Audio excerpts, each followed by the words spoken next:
السلام عليكم ورحمة الله وبركاته. هكون معاكم ام روزي من قناة سامية وبناتها. ان شاء الله النهاردة هنعمل مع بعض طريقة عمل التايجر كيك. التايجر كيك كيكة حلوة جدا في الطعم وفي الشكل كمان. مكوناتها النهاردة معانا 3 كوبايات دقيق، كوباية زيت بنفس المعيار، كوبايتين سكر ده عادي مش بودر، كوباية لبن، رشة فانيليا، 4 بيضات، 3 معالق كاكاو. الاول بقى في خطوه كده هنعملها بس قبل ما نبتدي نشتغل مع بعض. انا عندي ال3 كوبايات دقيق دول هقسمهم 2، يعني انا عايزه كوبايه ونص هنا. ثواني بس عشان تشوفوا معايا. كوبايه،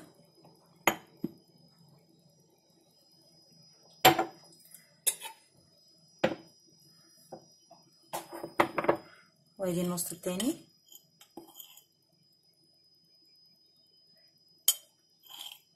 بس كده تمام. كده كوبايه ونص هخليهم هنا. ادي الكوبايه التانيه والنص التاني. كده انا قسمت الدقيق كوبايه ونص هنا وكوبايه ونص هنا. هعمل ايه بقى دلوقتي؟ هشيل من هنا مقدار 3 معالق بالمعيار اللي معايا دوت،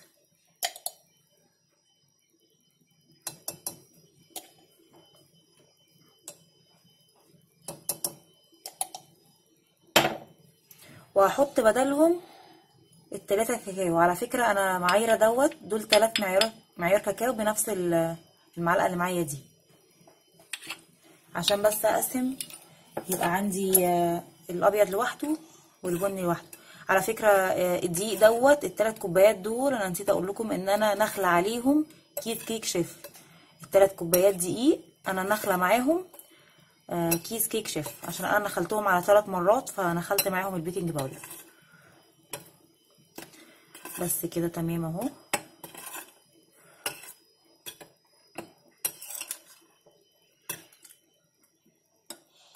هخليهم على جنب هنا دلوقتي.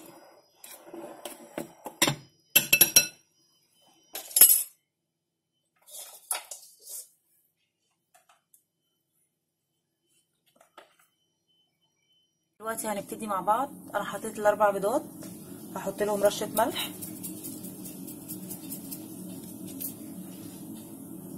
فانيليا،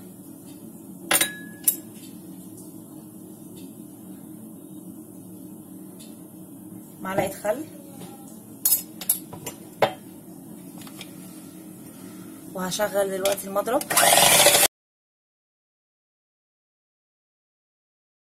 السكر اخلطهم كويس عشان السكر دوت مش بودر، انا عايزاه يدوب.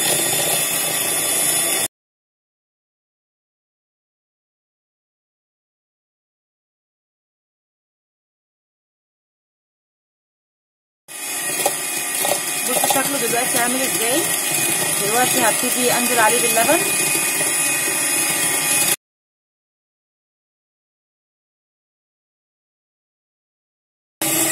دلوقتي بقى هحط الزيت.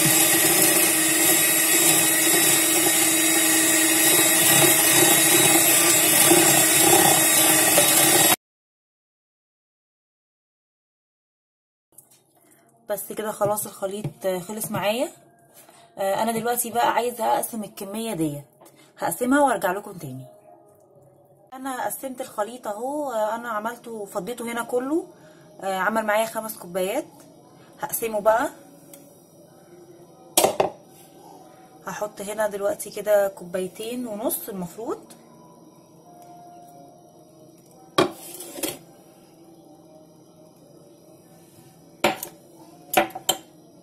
خلينا نحط الناحيه التانيه 2 كوبايات كمان.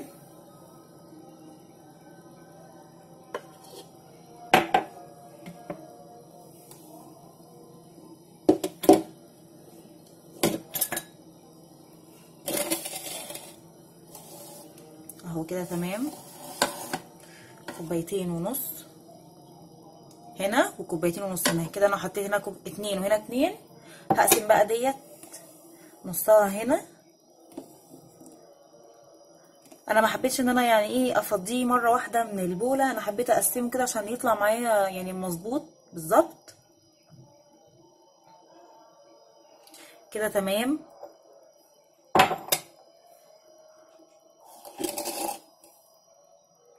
دلوقتي بقى هنزل بالدقيق واحده واحده وانا مشغله الخلاط. كيكه التايجر يا جماعه بيبقى القوام بتاعها تقيل، ما بتبقاش زي الكيكه العاديه.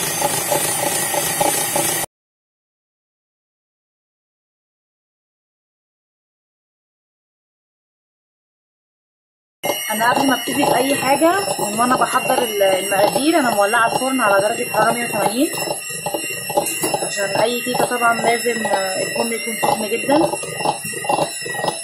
دي من عوامل النجاح بتاعتها.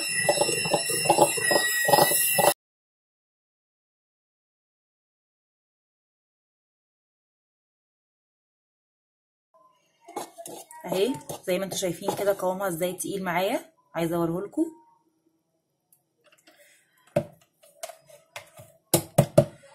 بس هركن بقى ديت هنا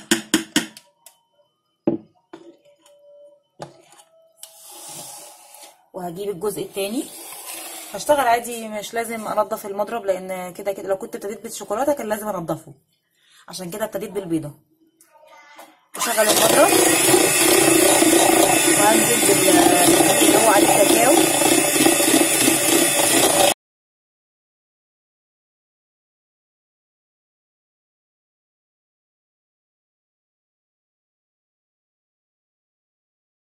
عايزه انزل بس الدقيق بالكاكاو اللي هو في الاحراف ده عشان اخلطه كويس، عشان كده المضرب مش جاي عليه خالص.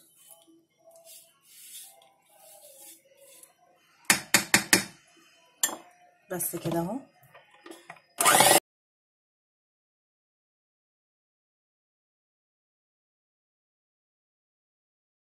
بس كده اهو خلص معايا اهو. كمان شايفين معايا كده هو نفس القوام بتاع الكيكه البيضه. في بقى ناس بتحب تشتغل بنظام المعلقه والمعلقه، يعني ان انا احط هنا احط في الصينيه معلقه ابيض وبعدين وفوقيها على طول معلقه شوكولاته. انا هعمل طريقه تانية الصراحه هتريحني اكتر. انا هفضي الخليط ده دلوقتي في كوبايه وده في كوبايه، وهدهن الصينيه ونرجع نشوف هنعملهم ازاي. انا رجعت لكم تاني اهو، هدهن الصينيه معاكم.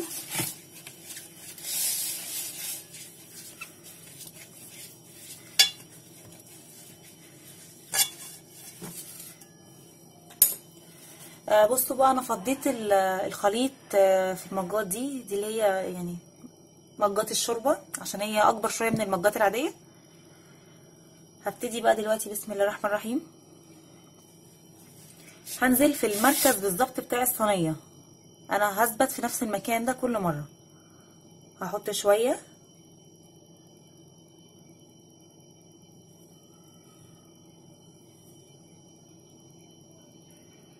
من الكيكه البني كده. تمام.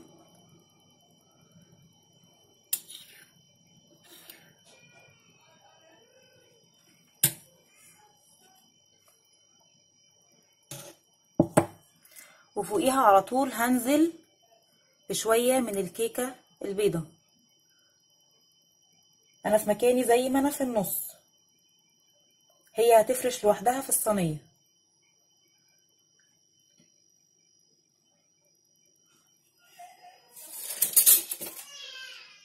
معلش انا جيت بس شويه كده، كنت بجيب معلقه نسيت اجيبها من الاول.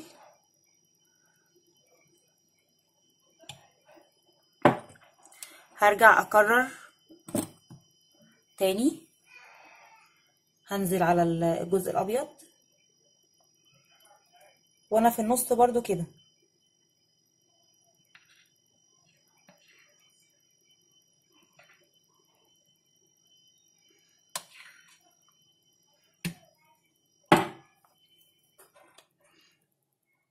بعدين هحط جزء تاني ابيض.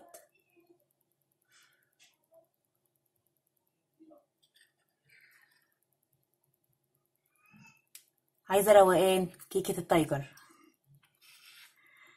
كنا بنعمل كيكه عاديه وبنصب على طول ونحط في الفرن، بس معلش دي بيطلع شكلها احلى.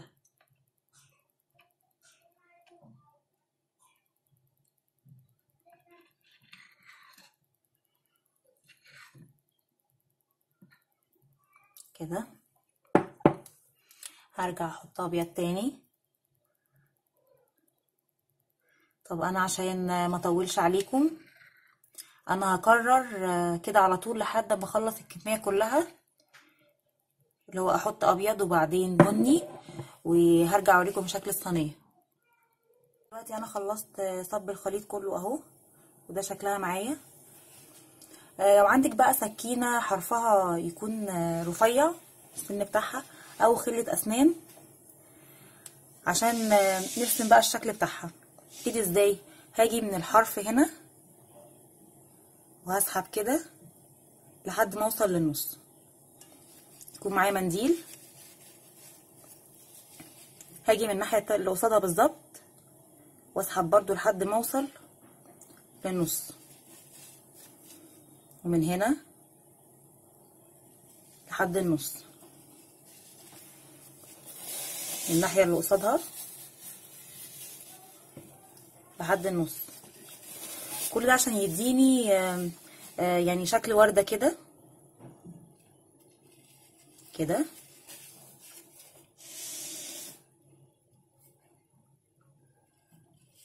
كده بعدين بقى هعكس.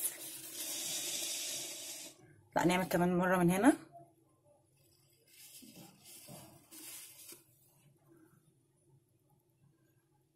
كده.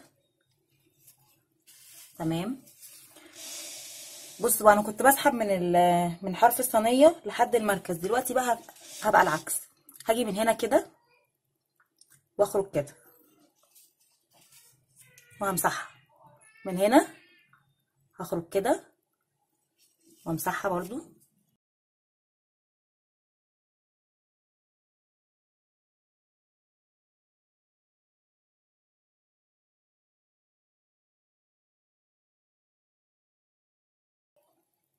كده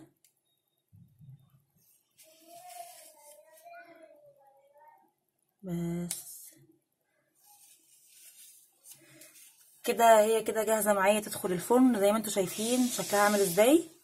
انا زي ما قلت لكم ان انا مسخنه الفرن على درجه حراره 180. دلوقتي هحطها في الفرن. هي بتقعد تقريبا حوالي 35 دقيقه ل 40 دقيقه. هحطها الاول على درجه حراره 180، وبعد اول 10 دقايق هدي عليها النار، وبعدين هختبر الاستواء بتاعها، واول ما تطلع من الفرن هوريها لكم. هي عدى بالظبط 40 دقيقه وهي منظر الكيكه اهوت. انا اختبرت السوا بتاعها على فكره، وتاني مره معاكم اهو زي ما انتم شايفين هي استوت تماما. انا خلاص دلوقتي هطفي الفرن، بس مش هينفع اخرجها خالص دلوقتي من الفرن. هسيبها وهو مطفي كده حوالي 5 دقايق عشان بس ما تهبطش مني. زي ما انتم شايفين شكلها حلو ازاي. مش عايزه اخليها تهبط يعني. انا هسيبها في الفرن 5 دقايق، ولما اقدمها هوريها لكم تاني. وده شكلها بعد ما طلعتها من الفرن، وانا قطعتها هنا اهو. تقدم معاها شاي بلبن بتبقى طعمها تحفه جدا. جربوها وان شاء الله تعجبكم. يا رب تكون وصفه النهارده عجبتكم. كنت معاكم ام رودي من قناه ساميه وبناتها.